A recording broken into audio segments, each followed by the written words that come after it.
APA 7th edition, the most notable changes. These lecture slides are based on Scribner's knowledge-based article, APA Manual 7th edition, the most notable changes, which can be found on their website. The 6th edition APA Manual was published in 2009 and has been around for 10 years. The new 7th edition was published in October of 2019. In the 7th edition, more examples and easier guidelines for citing online sources are provided. These online media sources include social media, podcasts, and YouTube videos. There are also updated guidelines for inclusive and bias-free language, such as the recommended usage of the singular they. Specific formatting guidelines for student papers compared to academic papers are included.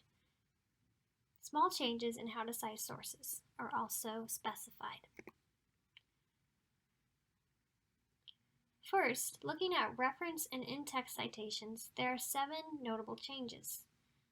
When it comes to citing sources, more guidelines have been added that make citing online sources easier and clearer. In total, 114 examples are provided, ranging from books and periodicals to audiovisuals and social media.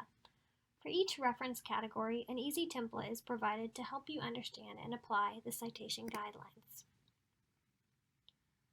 First, the publisher location is not included in the reference.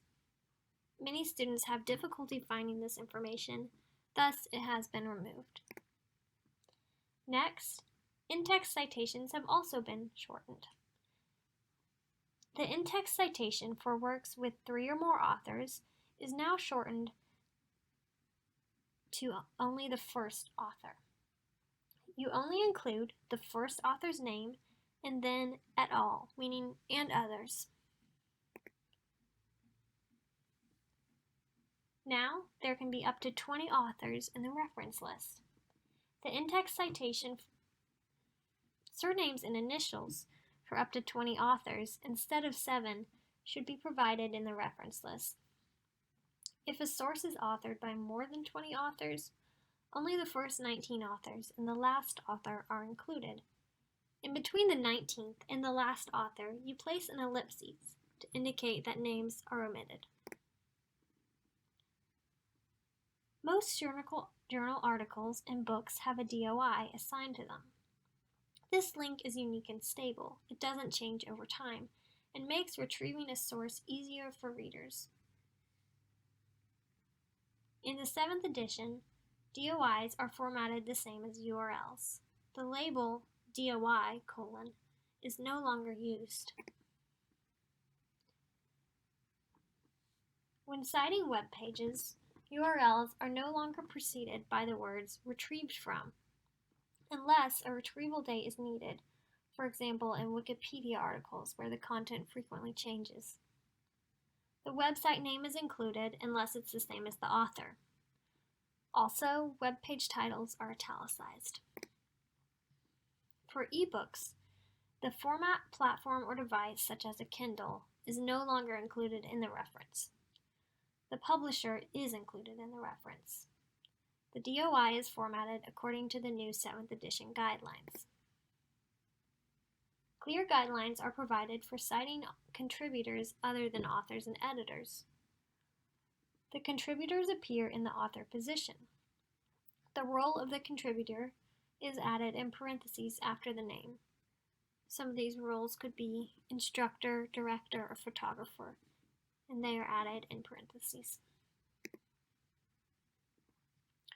Writing inclusively and without bias is the new standard, and APA's new publication manual recognizes this by containing a separate chapter on this topic.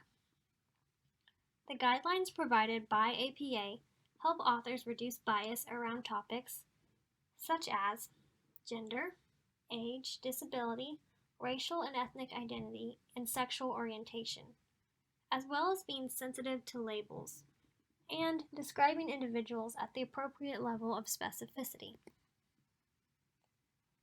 The guidelines suggest the use of the singular they. The singular they or their is endorsed as a gender-neutral pronoun. Avoid using he or she to refer to people of unspecified gender. Be sensitive to labels. Instead of using adjectives as nouns to label groups of people, descriptive phrases are generally preferred. Respect the language that people use to describe themselves, and be aware that language changes over time. For example, instead of using the phrase the poor, you should instead say people living in poverty.